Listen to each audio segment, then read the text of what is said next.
마가복음 7장 31절로부터 37절까지 우리 한 목소리로 읽습니다.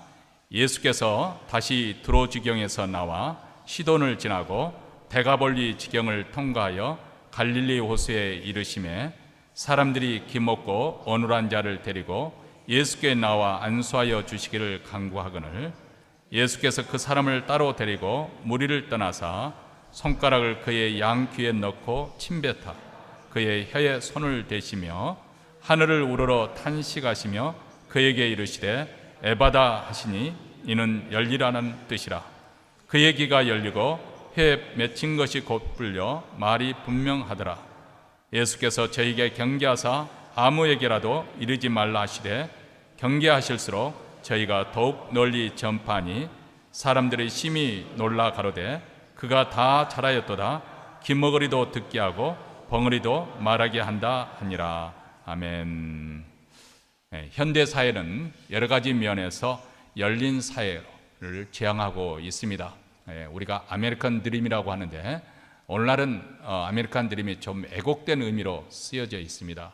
그것은 물질적인 풍요, 또 예를 들면 돈을 많이 벌어서 정말 호의호식하며 사는 것이 아메리칸 드림으로 생각하는 그런 오해하는 것이 있는데, 아메리칸 드림이라는 그 단어, 그 의미의 본래 뜻은 예전에 유럽에 사는 그 구대륙에 살았었는데 그때는 신분사회, 귀족 있고 상놈 있고 이런 신분사회에서 제한된, 그래서 신분을 상승하기 어려운, 비록 그 사람이 유능한 재능이 있고 또 노력이 있고 또 지식이 있지만은 그 신분의 한계 때문에 더 이상 발전할 수 없는 그런 닫힌 사회였는데, 미국이라는 이 넓은 땅에 와서 그것이 자신의 과거의 어떤 신분이나 계급이나 그것에 상관없이 구애됨 없이 자신의 가진 실력으로서 그리고 능력으로서 재능으로서 승부를 볼 수 있는, 새롭게 이 시대에 자기가 대륙에서 자기 꿈을 펼칠 수 있는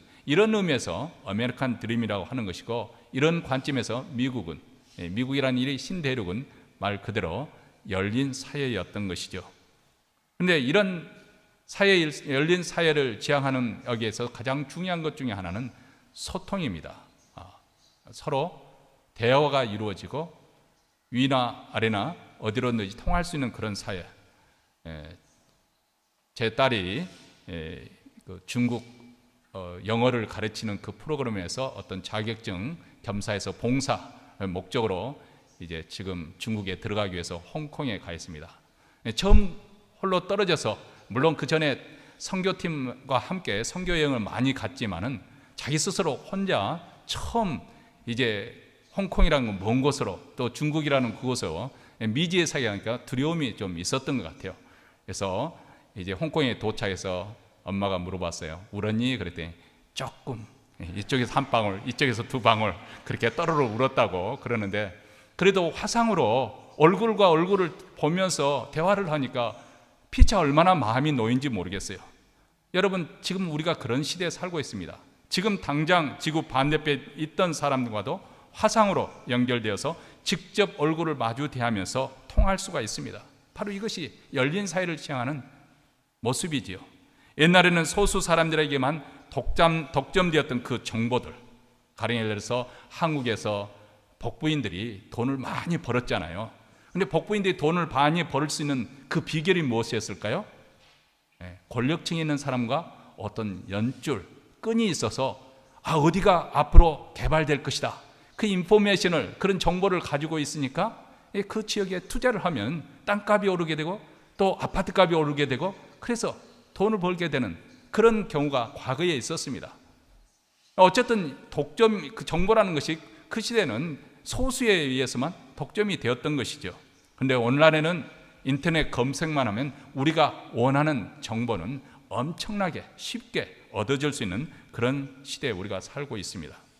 이렇게 소통을 강조하고 열린 시대에 살고 있는 현대 사회, 우리가 지금 살고 있는데요.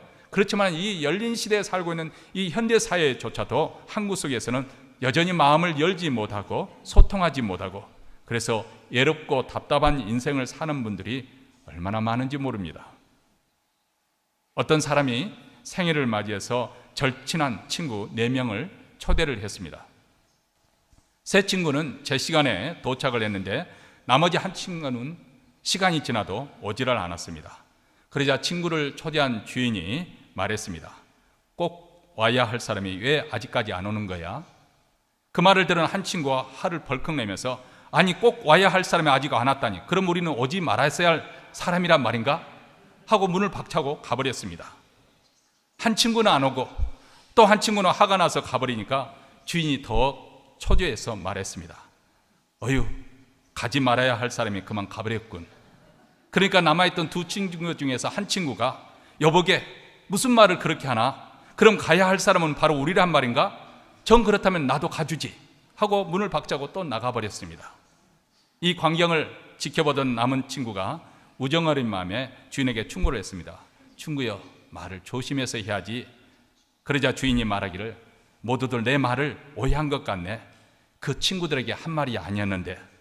그러니까 남아있는 마지막 친구마저도 뭐야? 그렇다면 나를 두고 한 말이었어? 정말 기가 막히군 하면서 그 친구마저도 그냥 화를 내고 가버렸다는 것입니다. 물론 우스갯소리죠. 웃고자 하는 이야기지만은 여기서 우리가 생각해 볼 수 있는 것은 우리가 별 생각 없이 내뱉은 말이 주위 사람들에게 상처를 줄 수가 있는 것이고요. 그리고 제대로 알아듣지 못해서 제대로 이해하지 못해서 인간관계가 깨지는 경우가 있다는 것을 보여주는 예화라고 생각합니다. 우리는 말을 정확하게 올바르게 전해야 됩니다.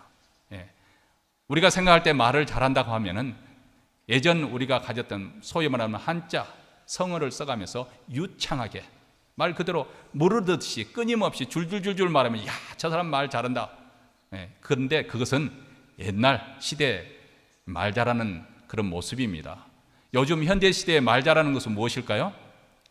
상대방이 이해하기 쉽게 그리고 길지 않고 간결하게. 최근에 제 설교가 자꾸 길어져서 제가 좀 반성을 하고 오늘부터 설교량을 줄이려고 그리고 또 오늘 간증을 했으니까 더 줄여야 되겠죠. 저도 각성을 하면서 그렇게 하려고 노력을 하고 있습니다만은 간결하게 조금 알아듣기 쉽게 이것이 말 잘하는 거죠. 또 그뿐만 아닙니다. 말도 잘해 정확하게 전달이 이해가 되도록 전달을 해야 되겠지만 듣는 사람도 스스로 이상하게 해석을 하지 않고 잘 소화해서 들을 수 있는 그렇게 해야 소통이 올바르게 이루어지는 거죠. 여러분 의사소통은 개인의 어떤 건강의 척도, 이 대인관계에서 그 사람이 얼마나 건강하게 사는가 그것을 척도하는 것이고 그 사이가 얼마만큼 의사소통이 잘 지루냐에 따라 그 사이가 얼마만큼 건강한가 그것을 또 측정할 수 있는 하나의 계기가 되어집니다. 여러분 우리 자신의 소통 상태는 어떻습니까? 하나님과 여러분 사이의 소통이 잘 이루어지고 있습니까? 다른 사람들과의 관계는 어떻습니까? 교회 안에서 교우들과의 소통이 잘 이루어지고 있나요? 가정에서 남편과 아내가 부모와 자식이 서로 소통이 잘 이루어지십니까? 직장에서는 어떻습니까? 직장 동료나 상관과의 그 관계에서 소통은 잘 이루어지고 있나요? 우리 사회에는 자폐증 증세를 안고 살아가는 자들이 의외로 많습니다. 이 자폐증이라고 하는 것은 심리적으로 자기 세계에 들어박혀 있어서 대인관계가 전혀 이루어지지 않는 그런 병을 야기합니다. 이들은 거의 이웃과 소통이 없지요. 말을 걸어도 반응을 보이지 않고 얼굴에 감정 표현이 없는 경우가 많습니다. 그리고 자기가 관심 갖는 일 외에는 외부 세계에 전혀 반응을 보이지 않습니다. 이런 심적, 육체적 자폐증은 아니더라도 영적 자폐증으로 살아가는 사람들은 또 얼마나 많은지 모릅니다. 하나님에게 한 번도 마음을 열어보지 못하고 닫힌 채로 살아가는 사람들, 하늘의 신령한 세계에 닫혀 있고 이 세상 보이는 물질 세계에만 갇혀서 그것이 전부인 줄로만 알고 살아가는 사람들, 그리고 이웃과 진정으로 마음을 주고받을 수 있는 그런 소통하지 못하고 애로움과 답답함으로 인생을 살아갑니다. 그런데 더 답답한 노릇은 이런 사람의 애로움과 답답함을 아무도 알아주지 않는 그런 단절된 사회에 놓여 있다는 것입니다. 오늘 본문에서도 사람들이 예수께 김먹고 말이 어눌한 자를 데리고 옵니다. 여러분, 우선 듣지 못한다는 것이 단절을 의미하고 있는 것이죠. 말을 못한다는 것은 관계의 단절을 또한 의미합니다. 이렇게 이중적인 단절을 안고 살아가는, 한마디로 이 사람의 인생은 소통불능이고 그리고 관계 단절을 말하고 있는 것입니다. 얼마나 답답한 세상을 살아왔겠습니까? 근데 예수님의 마음을 더 아프게 한 것은 그가 이 신체적인 청각, 듣지 못하고 말하지 못하는 이것뿐만 아니라 영적인 청각, 하나님의 음성을 들을 수도 없고 또 그의 혀가 묶인 바가 되어서 하나님을 찬송할 수 없는 그런 상황이라는 것입니다. 제가 오래전에 비디오 Cry for China라는 비디오를 봤는데요. 그 비디오는 크리스찬 영화인데요. 중국에는 교회가 예수 믿는 그것으로 해서 핍박받고 있을 때 그것을 배경으로 해서 나와진 거예요. 근데 그 영화 가운데 아직도 기억에 남는 것이 이제 주일이 되어서 예배를 드려야 되는데 숨어서 예배를 드리니까 어느 집에서 약속한 그 장소에 거기에서 모든 사람들이 이렇게 그 뜰 안에 둘러 앉아 있습니다. 근데 이제 찬송을 하는 시간이에요. 그러니까 사회자가 손짓을 하면서 찬송 시작을 하는데 다들 입을 크게 벌려서 찬송을 하는데 소리가 안 나오는 거예요. 왜 그랬을까요? 들키지 않으려고 입을 벌려서 찬송하는데 그 마음껏 소리 질러서 찬송할 수 없는 그런 상황이 그 영화를 실질적으로 있었던 실화를 바탕으로 만들어진 그 영화를 지금도 기억을 합니다. 지금 이 사람은 하나님의 음성을 들을 수도 없을 뿐더러 하나님을 마음껏 찬송할 수 있는, 찬양할 수 있는 그런 기회마저도 갖지 못한 사람입니다. 한마디로 하늘에 계신 창조주 하나님께 닫혀 있고 이웃과의 관계가 단절되어 있습니다. 소위 영적 자폐증에 갇혀 있는 사람이라고 말할 수가 있겠습니다. 외부 세계의 문을 닫고 자기 안의 세계 안에 갇혀 사는 사람이죠. 이렇게 오랫동안 불통의 벽에 둘러싸여서 닫힌 인생을 살 수밖에 없던 그가 오늘 예수님을 만났습니다. 그리고 예수님께서 그의 닫힌 인생의 문을 열어주시도록 그렇게 도와주십니다. 그런데 기먹고 어눌한 자를 고쳐주시는 예수님의 그 치유의 방식에 우리가 오늘 조금 주목할 필요가 있습니다. 왜냐하면 예수님께서 이전에 바쳤던 방식과 전혀 다른 아주 특이한 방식으로 예수님께서 그의 문제를 해결해 주시기 때문에 그렇습니다. 저자 마가는 다른 대목과 달리, 다른 에피소드와 달리 이 기먹고 어눌한 자를 예수님께서 어떻게 고치신가 하는 것을 아주 세세하게 상세하게 우리에게 기술을 해주고 있습니다. 33절에 예수께서 그 사람을 따로 데리고 무리를 떠나사 이렇게 말씀합니다. 예수께서 기먹고 어눌한 사람을 먼저 한적한 곳으로 들어서 사람들로부터 이렇게 같이 있는 곳이 아니라 1:1 관계 속에서 그 사람을 고치신 것을 말씀하고 있는 것이죠. 만약 예수님께서 이 고치는 일로 명성을 얻고자 했더라면 사람들이 많은 가운데서 그 치유의 사역을 하셨을 것입니다. 그런데 예수님께서는 고통당하고 있는 자의 사생활을 보호하기 위해서 따로 데리고 왔습니다.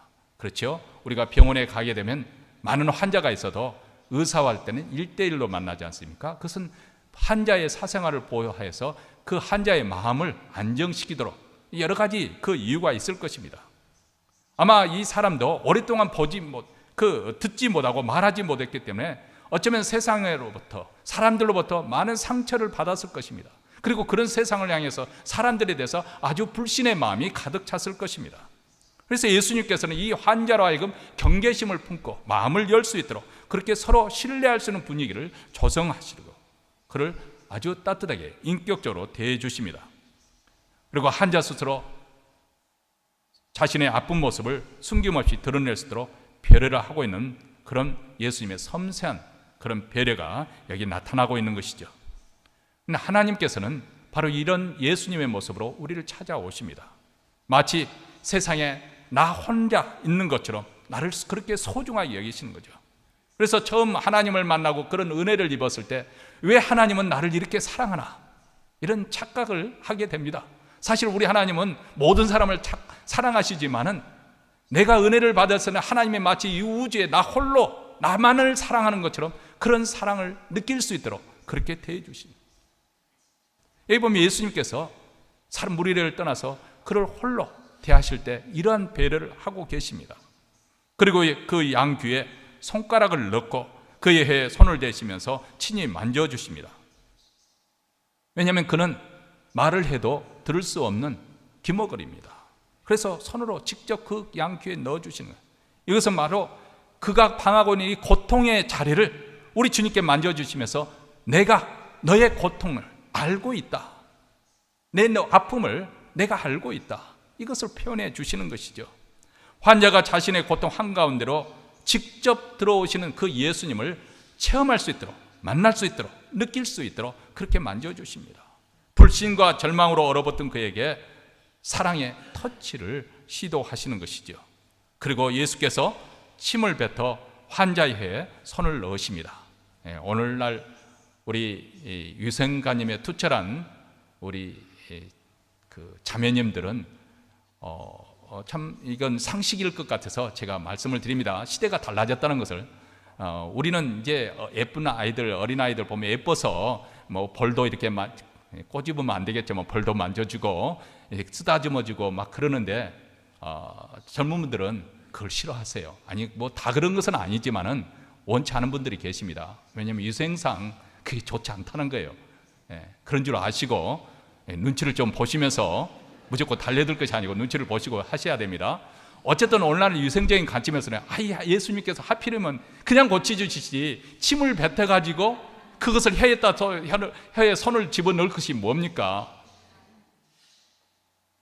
근데 고대에서는 이 침이 민간요법에서 치료로 쓰입니다. 오늘날도 그렇잖아요. 벌 쏘이면 우리가 어렸을 때 어린 대로 침을 바르잖아요. 이게 그런 치유에 효과가 있다고 고대에서는 그렇게 믿었던 것이죠. 그뿐만 아닙니다.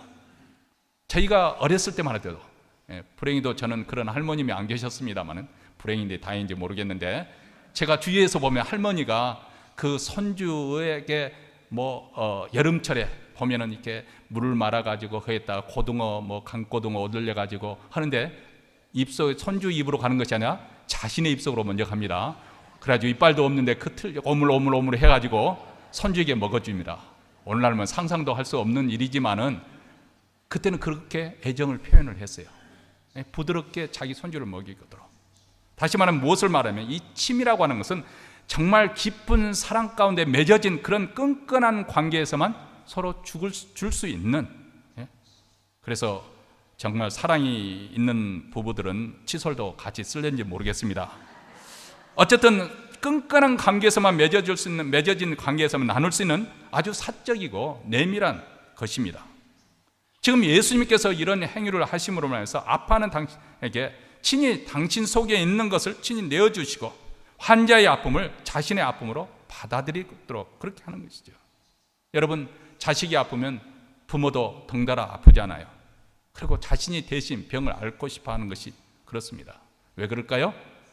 사랑하기 때문에 그렇습니다. 만약 우리 주님께서 이런 마음으로 우리의 아픔을 동감해 주시고 그리고 아픔에 참여해 주신다면, 그리고 우리의 이런 마음으로 우리 주님께서 우리의 병을 대신 짊어 주신다면 어떤 일이 일어나게 될까요? 이사야 선지자는 이사야서 53장 4절에서 이렇게 말합니다. 그는 실로 우리의 질고를 지고 우리의 슬픔을 당하였거늘. 우리 주님이 바로 그런 주님을 이 땅에 오셨다는 것입니다. 이 말씀을 들을 때 우리에게 놀라운 역사가 일어날 것을 기대하는 마음이 생기지 않습니까? 지금 예수님은 단순히 의사와 환자의 관계소에서 이 기먹고 어눌한 자를 만나고 있는 것이 아닙니다. 그와 더불어서 더 깊은 사랑의 관계, 그 관계를 지금 이끌어가고 계시는 거예요. 그러고 하여금 그동안 사용하지 않아서 굳어져 버린 그 혀를 사랑으로서 풀고 계시는 그런 과정을 지금 우리 주님께서는 보여주고 있는 것이죠. 그래서 환자의 마음속에 하나님의 그 사랑의 역사를 일어나는 그 변화를 받아들일 수 있는 준비를 할 수 있도록 우리 주님께서 이런 과정을 통해서 섬세하게 준비시키는 것을 볼 수가 있습니다. 막힌 귀와 어눌한 혀를 친히 만져주시는 예수님의 손길, 이 손길은 마치 흙으로 우리 인간을 빚어주신, 그래서 친히 사람을 창조해 주신 그 창조주 하나님의 손길을 연상케 하는 그런 손길입니다. 하나님이 개입하시고 또 치유한 능력이 우리 하나님께 있습니다. 그래서 우리 주님께서는 하늘을 우러러 탄식하셨다. 하늘을 우러러 보셨다고 했습니다. 물론 우리 주님은 자신의 권위로, 자신의 이름으로 얼마든지 치유하시고 지금까지 그렇게 해오셨습니다. 말씀으로서 그 즉각 우리 주님께서는 치유의 역사가 일어나도록 그렇게 자신의 권위로 하나님의 아들로서 행사하셨습니다. 그런데 오늘 말씀 가운데는 보면은 하늘을 우러러 보셨다. 이것은 그 병든 자로 하여금 우리 주님께서 직접 치유할 수 있음에도 불구하고 치유의 능력, 기도의 응답이 하늘로부터 오는 것을 보여주기 위해서, 깨닫게 하기 위해서 예수님께서 일부러 그렇게 취하시는 행동이라고 믿습니다.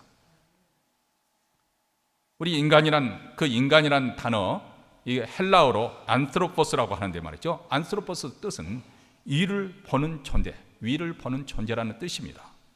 인간만이 위를 향해서 하늘을 바라보고 하나님을 바라볼 수 있다는 의미이겠죠. 돼지는 하늘을 절대 볼 수 없습니다. 왜냐하면 돼지 목은 일자로 돼서 쳐들고 볼 수가 없는 구조입니다. 그러니까 돼지는 항상 땅만 바라보고 땅에서만 그 자기 먹을 것이 나오는 줄 알고 땅만 부지런히 파고 헤치고 다닙니다. 여러분, 제가 병원에 신방할 때마다 이제 수술 들어가야 되는 꼭 성도들에게 이렇게 상기시켜주는 말이 있습니다. 우리가 걸어 다닐 때는 자칫하면 하늘 볼 틈 없이 분주하게 살 수가 있어요. 그런데 우리 하나님께서 이제 나를 만나시기 위해서 이제 나를 눕게, 병이 넣어서 누울 수밖에 없잖아요. 누우면 어디를 바라봐야 됩니까? 하늘을 바라볼 수밖에 없어요. 그 말은 무슨 사인으로 우리가 받아들여야 되냐? 우리 하나님께서 나와 좀 교제를 하자. 좀 나를 바라보고 좀 살라. 강제적으로 어떻게 보면 눕혀서라도 하나님께서 나를 찾아오는 방식이 아닌가. 그래서 형제님, 자매님, 하나님만 바라보시고 그 하나님만 의지하시고 수술에 임하시기 바랍니다. 다른 생각하지 마시고 이 순간만큼은 하나님만 기억하시고 하나님만 바라보세요. 그러면 대부분의 사람들은 예, 그러겠다고 그렇게 하고 들어가죠. 그 자리에서 목사 말에 반대할 사람이 누가 있겠어요? 하나님은 우리 인간을 그렇게 창조해 주셨어요. 야고보서 1장 17절에 보면 각양 좋은 은사와 온전한 선물이 다 위로부터 빛들의 아버지께로서 내려오나니 그는 변함이 없으시고 해자는 그림자도 없으시다. 이렇게 말씀을 하고 있습니다. 여러분은 하나님을 바라보고 사십니까? 놀라운 능력과 도움의 온천이 하나님께 있음을 여러분은 알고 있지 않습니까? 그런데 혹시 너무 바쁘다는 핑계로 하늘을 쳐다볼 시간조차 내지 못하고 사시는 것은 아닙니까? 하늘을 바라봐야 될 텐데 땅에 매여 살고 있지는 아니하십니까? 성경은 우리에게 위의 것을 찾으라고 말씀을 합니다. 그러므로 너희가 그리스도와 함께 다시 살리심을 받았으면 위의 것을 찾으라. 거기는 그리스도께서 하나님 우편에 앉아 계시느니라. 예수께서 부활하시고 승천하시고 하나님 보좌 우편에 앉아 계시는데 그분이 우리를 위해서 지금도 중보기도 하시고 우리를 위해서 기도하십니다. 그 주님을 바라보라는 것입니다. 왜냐하면 주님께서 위에 계시기 때문에 우리의 도움은 천지를 지신 여호와께로부터 옵니다. 왜 예수님은 그냥 자신 있게 고치지 아니하시고 또 하늘을 우러서 탄식을 하셨을까요? 이 원문에서 탄식이라는 본래의 의미는 불쌍한 표정으로 신음소리를 내는 것이라고 이렇게 사전적 의미를 내리고 있는데요. 상대방을 불쌍히 여기는 마음 깊은 곳에서 우러나오는 신음에 가까운 고통에서 이것이 탄식입니다. 다시 말하면 그를 우리 주님께서 불쌍히 여기셨다는 거예요. 예수께서 이렇게 기적을 베푸시는 데는 분명한 동기가 있죠. 그것은 바로 사랑이 동기가 되는 것입니다. 우리를 불쌍히 여기시는 마음, 영어로서는 compassionate라는 단어입니다. compassionate라는 단어라는 이 뜻은 우리 인간의 죄로 말미암아서 하나님의 징계를 받거나 아니면 사단의 그 방해의 역사로 말미암아서 인간의 삶의 권리를 마땅히 누려야 될 그 권리를 다 빼앗겨버리고 비참한 상태에 놓여 있는 우리 인생을 보시고 하나님이 마음 아파하는 상태, 이것이 바로 하나님의 긍휼하신 마음이에요. 예수님의 탄식은 여기 고통받고 있는 한 인간의 삶에 우리 주님께서 친히 그 아픔에 동참하면서 터져나오는 긍휼과 자비의 신음소리이죠. 그리고 여러분, 이 탄식의 줄을 잡고 그 길을 따라가 보면 그 종착역이 어디가 되겠습니까? 바로 예수님의 십자가입니다. 골고다 십자가. 골고다 십자가, 죄로 인해서 병든 인간이 치유받아서 하나님과의 관계를 회복할 수 있도록 자신의 모든 것, 남은 피 한 방울까지 다 쏟아져 주신 희생의 사건, 이것이 바로 예수님의 십자가고, 여기에 바로 하나님의 긍휼의 마음, 불쌍히 여기는 마음, 죄인을 향한 하나님의 위대한 사랑을 보여주고 있는 것이죠. 여러분, 우리는 이런 사랑을 받고 그리스도인이 되었습니다. 이런 은혜에 받고 하나님의 사람이 되었습니다. 그러므로 우리가 딱한 사정의 사람을 볼 때 우리가 이런 하나님의 긍휼의 마음으로 바라볼 수 있는 눈이 있어야 됩니다. 육체와 정신의 고통을 받고 있는 이들이 바로 우리 주님의 눈과 마음으로 바라볼 때 우리도 주님처럼 그들을 불쌍히 여기는 마음을 갖게 될 것입니다. 이 현대사에 점점 기적이 사라지고 있는 이유는 우리 인간의 마음이 강팍해지기 때문에 그래요.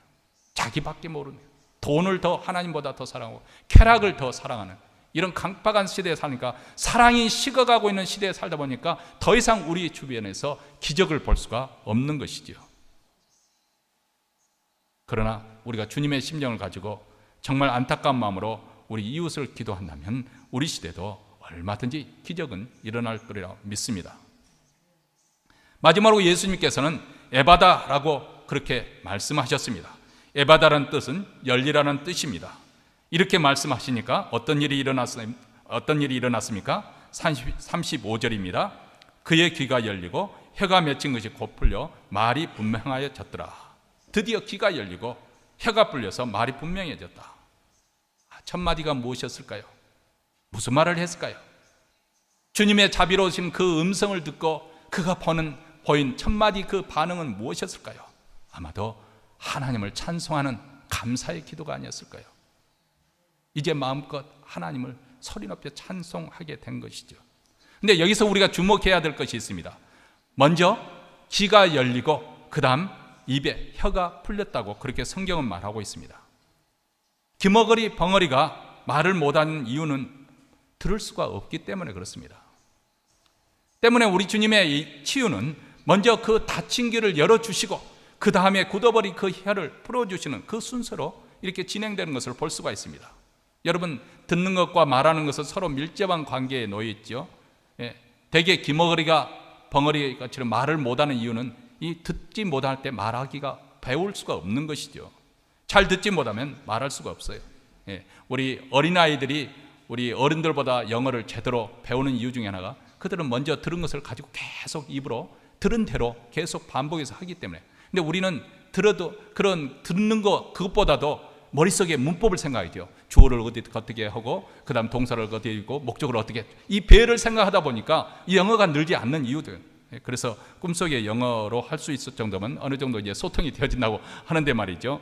어쨌든 언어라는 건 그렇습니다. 잘 먼저 들어야 돼요. 들어야 그 다음에 말할 수가 있게 되는 거예요. 얼마 전에 신학을 공부하는 분과 한 대화를 나누다가 설교 때문에 고민을 많이 하는 거예요. 그래서 목사님은 괜찮았어요. 그래서 나이가 드니까 더 힘들다 나도 그렇게 말했습니다. 젊었을 때는 열정이라도 있었는데 이제는 열정도 이제 식어가니까 더 설교 준비가 더 힘들다 그랬었는데요. 근데 젊었을 때 그 신학생들의 고민은 뭐냐면 자기가 배운 것 안에서 자기 머리 가지고, 물론 뭐 자기 머리란 말이 이상했지만 기도하면서 설교를 만들어야 되는 것이지만은 자기 것을 가지고 창조적으로 설교를 만들려고 하니까 힘든 거죠. 천재가 아닌 이상 예수라는 사람들이 반 미치광이가 되는 이유 중에 하나가 무엇이겠어요? 새로운 것을 만들어내야 되는데 그게 안 되니까 이상한 행동들을 하는 거예요. 이 창작이라는 게 그래서 힘든 거거든요. 근데 창작이라는 건 처음부터 주어지는 거 아니에요. 모방을 해야 돼요. 모방을. 그러니까 목사도 좋은 설교의 말씀을 많이 듣고 다른 분들이 어떻게 설교했는가 그것을 많이 책을 읽어야 됩니다. 근데 전혀 읽지 않고 성령께서 말해주시는 대로 말하겠습니다. 강단에 올라서는 사람은 교만한 사람이다. 찰스 스펜지 그 말씀을 했어요. 책 한 권도 읽지 않고 강단에 서서 말씀을 전하려고 하는 사람은 교만한 사람이다. 먼저 들은 거 있어야 되냐. 먼저 들은 거 있어야. 근데 다시 말하면 우리 마음에, 우리 머릿속에 하나님 말씀으로 채워져야 그다음 뭐 기도를 하든지 설교든지 그것이 흘러나올 거 아니겠어요? 구원의 역사도 마찬가지예요. 구원의 역사는 말씀을 듣는 것으로부터 시작되는 것입니다. 믿음은 그리스도의 말씀으로 말미암다고 그렇게 로마서에서 말씀을 해주고 있습니다. 우리가 말씀을 들을 때 그 마음에 믿음이 발생하게 되고 그 믿음이 입으로 고백을 하게 되는 것이죠. 만약 우리가 복음을 듣지 못했다면 믿음도 발생하지 않았을 것이고 입술로 예수님을 주라고 신하는 그 일도 일어나지 않았을 것입니다. 그렇기 때문에 우리 믿는 성도들이 해야 될 가장 중요한 것은 뭐냐면 듣는 자리, 공부할 수 있는 자리, 말씀을 듣고 공부할 수 있는 자리로 나아가는 것이 중요한 거예요. 제가 일부러 성경 공부 끝나고 난 다음에 간증을 세우는 이유도 바로 그렇습니다. 바로 여러분이 하나님의 말씀을 펴고 말씀을 들어야 되는 거예요. 말씀을 공부해야 되는 거예요. 그런 기회가 들지 않냐면 여러분에게 신령한 세계가 열리지도 않고 여러분 마음속에 믿음도 발생하지 않습니다. 하나님께서 믿음도 또 영적인 구원도 그런 모든 선물이 하나님께서 선물로 주시는 것이지만은 은혜의 자리로 나아갈 책임이 나에게 있는 것이죠. 내가 그런 은혜의 자리로 나가야 되는 것이죠. 기도할 때도 마찬가지지 않습니까? 먼저 귀를 열고 하나님의 음성을 듣는 것, 먼저 들어야 되는 거예요.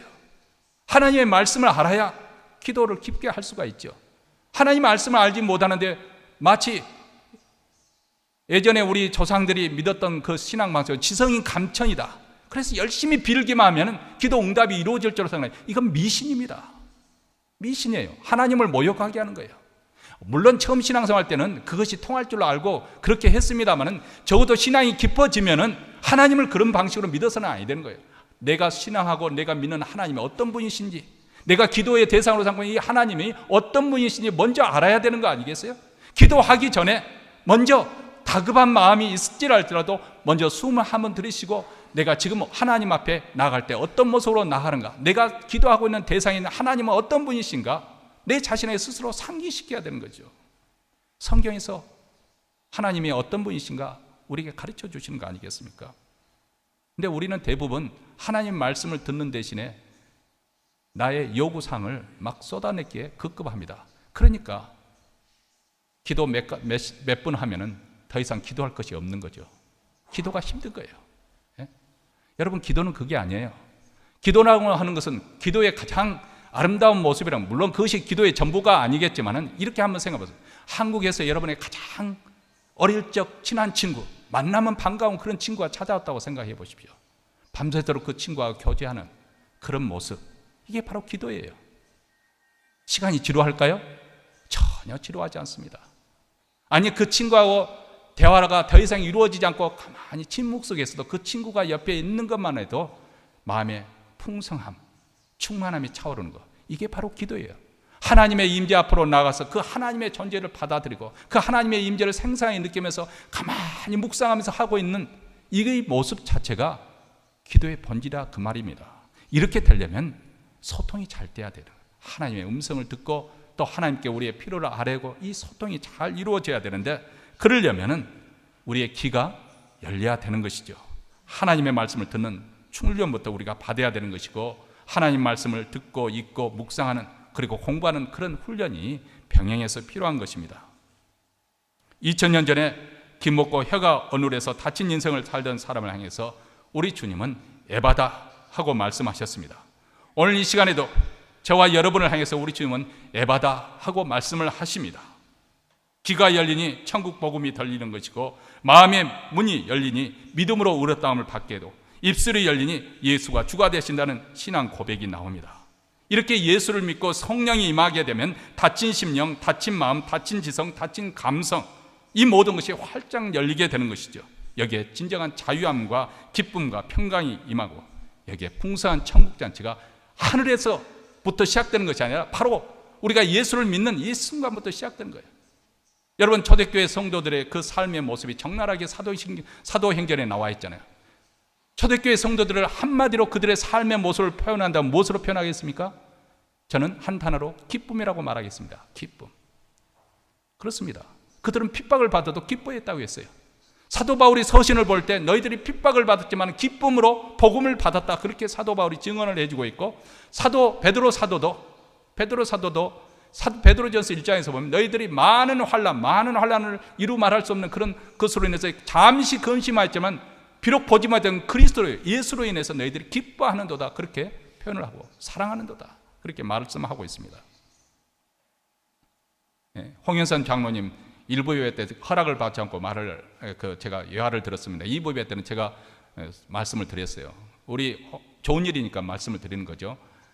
우리 홍 장로님은 함경도 아주 깊은 두메 산골에서 태어나셨습니다. 거기서 자라셨고요. 그러다가 이제 그래도 부모님이 우리 홍 장로님에 대한 기대가 있고 잘 가르쳐야 되는 것 때문에 아주 어렸을 때 그 부모 사랑이 한참 엄마의 사랑이 필요할 때 그 지금으로 하면 군면 단위에 있는 그 읍으로 유학을 보내셨습니다. 유학을 그때 하신 분이었어요. 근데 그때부터 부모로부터 떨어지고 또 이남이 와서 영영 부모님과 헤어지게 되고, 그러니까 인생이라는 것이 뭐 재밌는 일이 뭐가 있겠어요. 그렇죠? 인생 자체가 힘들고 그러다 보니까 점점 마음도 다치고, 마음이 다치니까 입이 다치고, 그래서 세상 우리 홍 장로님 입을 열기가 그렇게 힘들었어요. 우리 홍만영 권사님의 증언입니다. 몸이 아프셔서 나오지 못하고 계시는데 아무리 입을 열라고 별 수단을 다 했는데 도통 집에서도 한마디도 하지 않고 하루 종일 그렇게 사신다는 거예요. 근데 이분이 스스로 홍 장로님이 말씀하시기를 교회 계속해서 정교에 출석하면서 예수를 믿고 되니까 마음이 열리게 되고 입이 열리게 되고, 그래서 마음에 기쁨이 찾아오고 그런 변화가 일어났다고 이렇게 간증하는 것을 오래전에 간증을 해 주셨습니다. 그렇습니다. 바로 그리스도는 바로 이런 변화가 일어난, 마음이 열리고 입이 열리는 사람이 그리스도인입니다.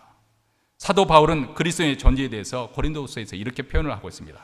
속이는 자 같으나 참되고, 무명한 자 같으나 유명한 자요, 죽은 자 같으나 보라 우리가 살고, 징계를 받은 자 같으나 죽임을 당하지 아니하고, 근심하는 자 같으나 항상 기뻐하고, 가난한 자 같으나 많은 사람을 부유하게 하고, 아무것도 없는 자 같으나 모든 것을 가진 자로다.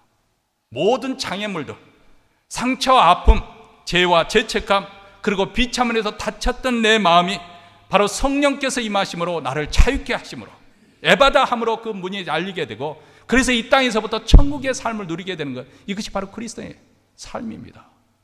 근데 우리가 받았던 이 복음의 놀라운 능력, 이것을 우리가 까먹어버리고 이제는 우리가 점점 세상 것에 취하다 보니까 세상 꼴에서 우리에게는 그 부족함으로 해서 불만과 불평만 점점 쌓여가고 스트레스가 많은 그런 이상한 그리스도인이 되어버리고 말았습니다. 여러분, 우리 주님께서 우리를 불러주신 것은 우리를 괴롭고 고달픈 재미없는 신앙생활을 하도록 우리를 위해서 불러주신 게 아니고, 하나님 나라의 그 부요하심을 충만하게 채워주고 그리고 맛보고 경험할 수 있도록 하기 위해서 우리를 불러주시고, 그런 천국의 생활이 바로 이 땅에서부터 시작되도록 우리를 불러주셨습니다. 이제 여름을 맞이해서 이런 놀라운 천국 초청에 우리 모두 다 참여하고 더 풍성하게 누리는 그런 계절이 되기를 주의 이름으로 축원합니다.